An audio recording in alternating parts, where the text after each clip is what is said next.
Here's an interview with the recently evacuated family who returned home to find their house burnt to the ground. This is a very emotional interview, so viewer discretion is advised.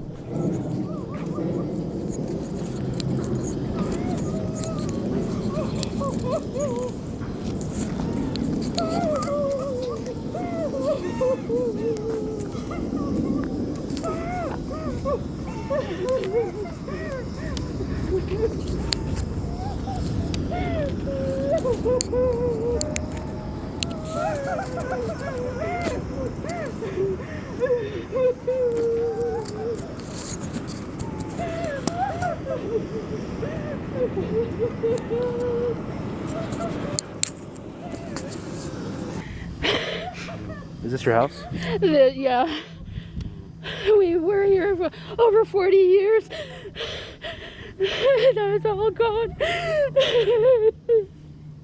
We had to evacuate early this morning about 3:30. There was we saw the fires, but we didn't think, that it was going to reach this low. We were just able to leave with whatever we had on and, a little bit of clothes, but not really.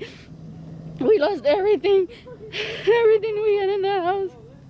Pictures, memories, everything's gone. We don't know what we're gonna do now. So was it the embers coming from the mountain caused some of the houses? Yes, because last night it was about, 5 o'clock when we saw the fire, or a friend, her sister drove by Eden Canyon and she took a video and she told us, but we didn't think anything of it until we started seeing that the fire started moving, quickly. But we didn't think, that it was gonna come down this far, But we just got up and left around 3:30, 4 o'clock in the morning. So about 12 hours ago. Yeah. And the winds were really, really strong, and it was pitch black. So we panicked. So we just got whatever we could, because she has 2 little kids, my 2 little grandsons. We just got whatever we could, and we just left. What was the most important item you think was in the house? My mom, my parents passed away, so their pictures, her baby, her kids' pictures.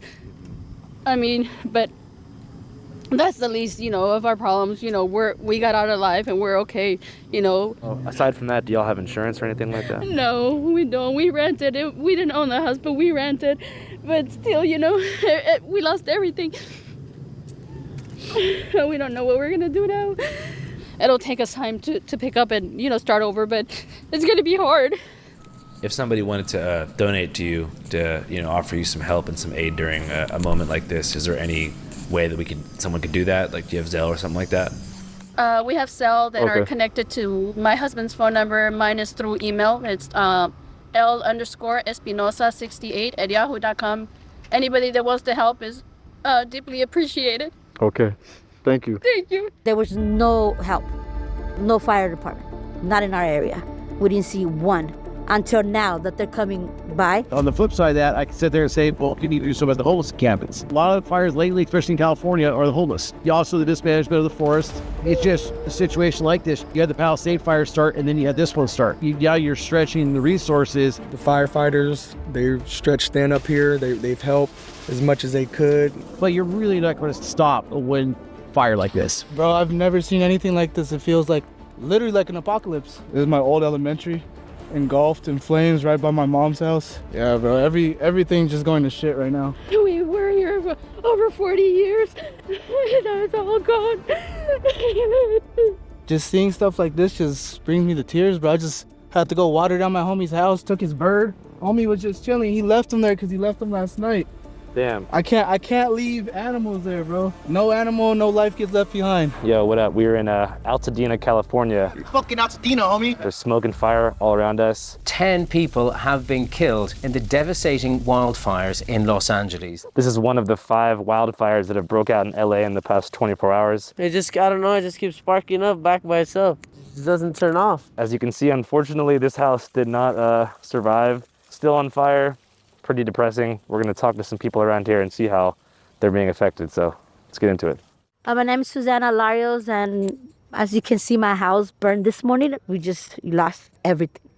Thank God that we're all alive, that we were able to evacuate and, go to safety until now that we return back to see our house gone. This is unreal. We've been here for 13 years. Everything is gone. We didn't even get a chance to actually take anything out of our house. Was there anything in the house in particular that you feel like you're really sad about not being able to get?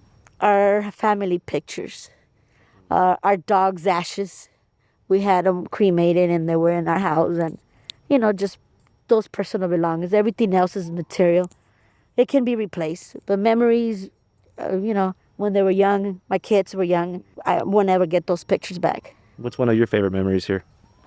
We had a pool, so Yeah. family times, barbecues, summer. This is the place to be. I think first time coming into the house, pool wasn't ready, but our dog decided to jump in, so we went after He him. actually fell in the pool, and he went in a swampy pool and rescue him from drowning. Oh, you did? Because he didn't know how to swim, and he was running around in a circle and fell in the pool. So Was that the same dog whose ashes was in there, or a different dog? no, it's the same. Nike. Yeah, Yeah, the same. Yeah, the same ashes. What kind of dog was Nike? A bull terrier. Yeah, that's the pool. We had a pool table over there. It's gone. This is the back house to the house. You can't see not even one room. It's a 2-story house. As far as like fire insurance, is that something that you had? I hope so. I mean, yes, that's one of the things I remember talking to our agent, State Farm, and hopefully we do have that insurance. State Farm canceled hundreds of homeowners' insurance policies for residents in many of the same areas in the path of the Southern California wildfires. The insurance company's reasoning for canceling policies was due to concerns about the increased frequency and magnitude of wildfires in the state. The company deemed the decision a necessary business strategy to prevent, quote, financial failure. I sent her the picture of the house when it was burning. Mm-hmm. So, she's going to give me our policy number and help me out with whatever I can. Well, I hope that insurance covers a lot of this stuff. That's what it's supposed to do, right? Yes, I hope so. We'll see what happens when we reach out to them, if they can help us. But everything else is gone. Do you have an email address for people out there who might want to help you and get in touch with you? Sure. It's Estrada. That's ESTRADA_S@yahoo.com. Okay. Thank you guys so much for your time. I really appreciate it. I know it's a sensitive time, so thanks for giving us the time of day. I appreciate y'all very much.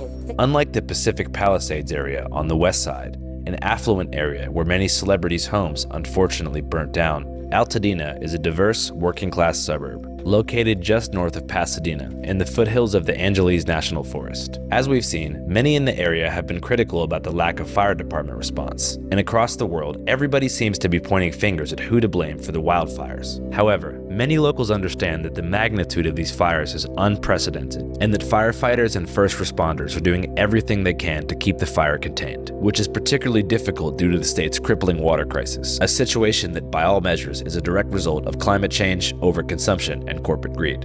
Many people don't know this, but LA and San Diego have been out of water for years and now purchase most of their fresh water from privatized corporations like the Wonderful Company, owned by a billionaire couple called the Resnicks, who systematically export drinking water from agricultural counties like Kern and Imperial. This practice has already caused devastating ecological and health impacts on communities like Bombay Beach, California, which we plan to cover in an upcoming video. Hi, Mark. How you doing? I don't know. It all depends on if they can save the seed. But back to Altadena.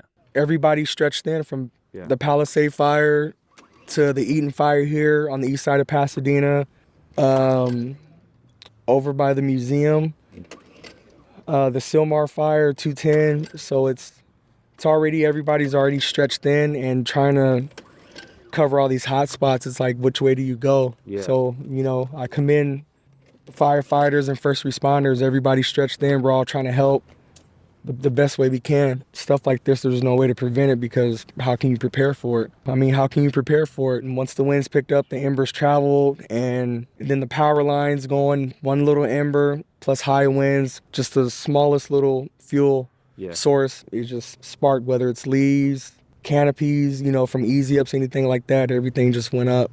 Like many others, this concerned citizen that we talked to decided to take matters into his own hands and stay put to protect his neighborhood, despite evacuation orders issued by the city. Me, I was born and raised here, my childhood home, so I did everything I could to save it. We're a pretty tight-knit community. My next-door neighbors, we all grew up with each other since we were kids. A lot of my buddies were, coming through with supplies and generators. We managed to save, my dad's house, next-door neighbor, and these 4 houses. with the help of some other guys, we wet all the roofs, the floors. Got the fires out. First the fire started over here, and then my son and I, we just kept the water and kept all the ambers from jumping from house to house. So we managed to save some houses on the back street in Navarro. We managed to save those with water hoses. We managed to survive, but, unfortunate for my other neighbors, they didn't make it. Yeah. All their stuff is gone. It hurts. Yeah, it hurts. Just gone. Nobody deserves it. While some people were able to stay back and protect their homes from catching on fire, others followed city orders and evacuated, with the hopes that they'd get lucky and their house would be spared. However, most people in Altadena did not get so lucky. As you walk through the neighborhood uphill toward Angeles National Forest, nearly every structure is destroyed, aside from a select few.